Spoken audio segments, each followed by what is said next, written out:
Ya, sedar tak sedar rupa-rupanya PT-PTN akan menyambut ulang tahunnya yang ke-25 tahun. Jadi jangan lupa untuk saksikan secara langsung majlis sambutan Jubli Perak 25 tahun PT-PTN yang akan dirasmikan Yang Amat Berhormat Perdana Menteri pada 27 Julai iaitu esok. Ya, untuk berbicara lebih lanjut mengenai PT-PTN 25 tahun membangun generasi cemerlang, saya bersama dengan Ketua Pegawai Kewangan PT-PTN Tuan Azhar Ahmad. Assalamualaikum. Assalamualaikum. Okey, bercerita mengenai 25 tahun, satu sejarah yang cukup lama. Mungkin kita boleh mulakan terlebih dahulu latar belakang PT-PTN dan bagaimana ianya bermula. Okey, terima kasih Syafiqah kepada semua penonton yang saya hormati sekalian. Sebenarnya pada tahun ini genap PT-PTN usia 25 tahun yang mana kita mula ditubuhkan bermula 1 Julai 1997 sehingga 1 Julai baru ni genaplah usia kita 25 tahun dan dalam tempoh 25 tahun ini sebenarnya banyak yang kita lalui dan dia mampu mematangkanlah PT-PTN. Okey, daripada segi tujuan penubuhan PT-PTN ni kalau kita tengok sebenarnya asas utamanya adalah untuk memastikan semua pelajar yang layak dapat meneruskan pengajian tanpa ada masalah kewangan. So itu asas utama kita start daripada situ. So kalau kita tengok, kita faham bahawa dengan adanya pembiayaan pendidikan, pelajar dapat belajar dan seterusnya dia dapat mengubah taraf hidup. Kan, so maksudnya daripada dia dah ada kejayaan, dia boleh belajar dan seterusnya dapat bekerja dengan cemerlang lah. Okey, kalau kita tengok balik, kita sorot balik, kita imbas balik sebelum ada PT-PTN. So bagaimana para ibu bapa yang tak ada kewangan untuk menghantar anak masuk ke menara gading. So amat sukar. Mungkin pada masa tersebut kalau kita tengok ada mak ayah yang mungkin ada tanah ataupun ada haiwan ternakan seperti lembu dan kerbau, terpaksa menggadaikan tanah ataupun menjual haiwan-haiwan tadi bagi memenuhi hasrat untuk menghantar anak ke menara gading. So itu bagi yang berada. Bagaimana pula yang memang kurang berkemampuan. So sudah tentunya anak-anak mereka terpaksa memendam hasrat untuk menyambung belajar dan mereka terpaksa bekerja untuk menjara keluarga. So pada masa tersebut kita tengok amat sukar. InsyaAllah dengan adanya PT-PTN selepas tu keadaan telah berubah. So sebenarnya idea penubuhan PT-PTN ni kita bermula daripada cetusan idea daripada Yang Berhormat Menteri Pendidikan pada masa tersebut, yang mana hasrat dia adalah untuk membuat pendemokrasian dalam pendidikan. So maksudnya PT-PTN datang sebagai pelengkap, kita menyediakan pembiayaan bagi membolehkan pendemokrasian itu dilaksanakan. So daripada situlah bermulanya kita start berkhidmat, yang mana kita ditubuhkan di bawah Akta 566 ataupun kita panggil sebagai Akta Perbadan Tabung Pendidikan Tinggi Nasional 1997. Kita mula beroperasi bermula 1 November 1997. Bangunan kita panggil bangunan Wisma Cis Perdana dekat Jalan Semantan. Kalau pernah lalu kawasan tu, sekarang dia berdekatan dengan istana lah, jalan belakang. So tahun 1997 seterusnya kita start dengan 8 pegawai saja sebenarnya. 8 pegawai yang mana kita pinjam ataupun kita buat pindahan hasil pentadbiran daripada Kementerian Pendidikan dan juga Kementerian Kewangan. So 8, lepas tu kita bertambah. Pada tahun 2015 kita telah berpindah ke bangunan baru dekat Jalan Yap Kuan Sing. Kita panggil Menara PT-PTN. So kita belilah bangunan tu, kita beli. Dan sebenarnya pada masa yang sama juga dalam tahun 2012 kita sedar pentingnya PT-PTN berada dekat dengan masyarakat. So maksudnya kalau sekiranya peminjam ataupun ibu bapa ataupun pelanggan nak berjumpa dengan kita, dia boleh datang cepatlah. So bermula tahun 2012 ni kita mula membuka cawangan PT-PTN di seluruh pelosok tanah air. Bermula daripada Perlis sehinggalah ke Sabah. Kita ada 64 cawangan secara keseluruhannya sehingga sekarang. Cakap mengenai penubuhan yang sudah pun mencecah umur 25 tahun. Saya rasa ramai penonton Selamat Pagi Malaysia juga berterima kasih kepada PT-PTN kerana PT-PTN dapat memberikan cahaya dan juga sinar kepada mereka untuk menyambung pelajaran. Saya juga sama, terima kasih kepada PT-PTN kerana saya juga peminjam PT-PTN. Apapun kita nak bertanya jugalah, sepanjang 25 tahun ini bagaimana sebenarnya Tuan melihat mereka yang bermula daripada waktu belajar sehingga kini dah pun menjadi profesional. Bagaimana tu? Okey, kalau kita tengok sebenarnya tujuan asal ditubuhkan PTPTN ni adalah memastikan tiada keciciran berlaku di kalangan pelajar atas sebab kekangan kewangan. So term yang kita gunakan kat sini adalah kekangan kewangan. So selepas tu PTPTN datang untuk melengkapkan terma kekangan kewangan tu kerana kita menyediakan pembiayaan.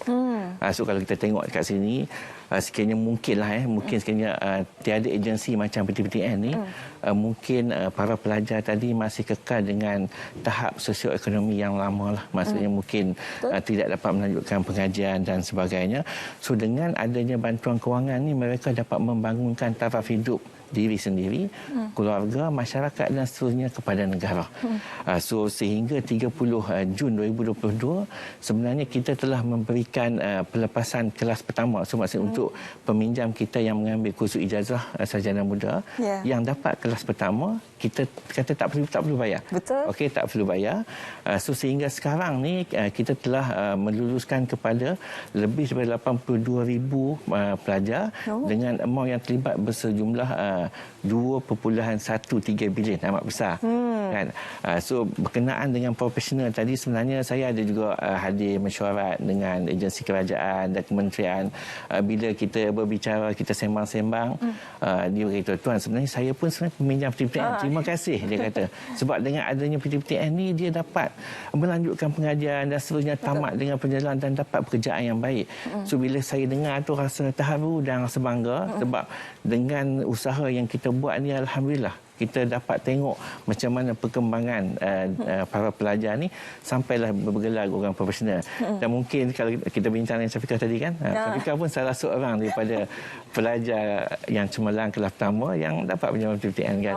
Itulah mungkin di zaman-zaman saya itu salah satu objektif untuk kita belajar lebih baik dan cemerlang tu sebab kita nak dapatkan percuma PTPTN. Jadi itu merupakan satu matlamat untuk adik-adik di luar sana lah sekarang ni untuk sama-sama belajar lebih baik untuk dapatkan percuma PTPTN. Okey, dalam tempoh 25 tahun ini banyak sebenarnya bantuan yang diberikan kepada pelajar di Malaysia, tapi kita nak tahu jugalah liku-liku dan juga cabaran yang dilalui oleh pihak PTPTN sendiri bagaimana.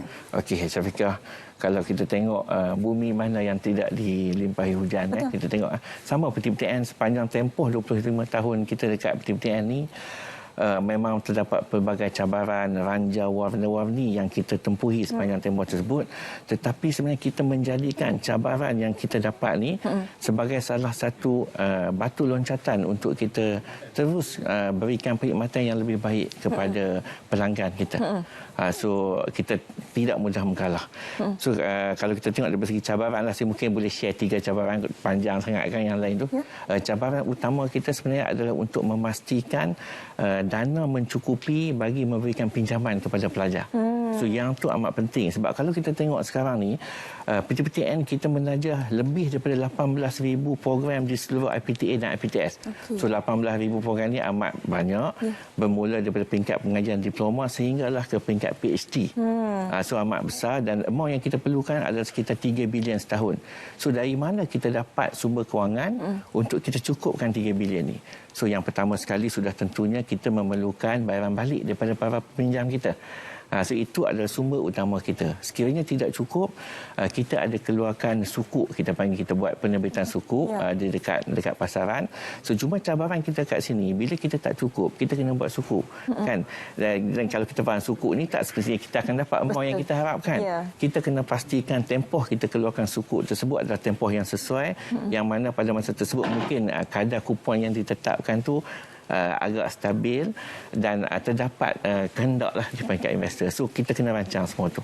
So itu cabaran yang saya nampak yang paling besar dan alhamdulillah dalam tempoh 25 tahun ni kita belum pernah gagal lagi lah untuk menyediakan pembiayaan kepada lebih kurang 180,000 pelajar setiap tahun pelajar baru. Okey, di samping tu juga cabaran yang kedua kita tengok cabaran untuk kita memastikan supaya dana yang kita ada ni dapat disalurkan kepada peminjam dalam tempoh yang telah ditetapkan. Sebab kalau kita tengok pelajar bila dia masuk belajar kat IPT, sudah sebenarnya pada masa tu dia perlukan duit. Memang. Kan? So kita kena pastikan hari pertama dia masuk belajar tu, dia kena dah ada duit. So untuk memastikan benda ni dapat dilaksanakan, kita telah memantapkan proses kerja kita.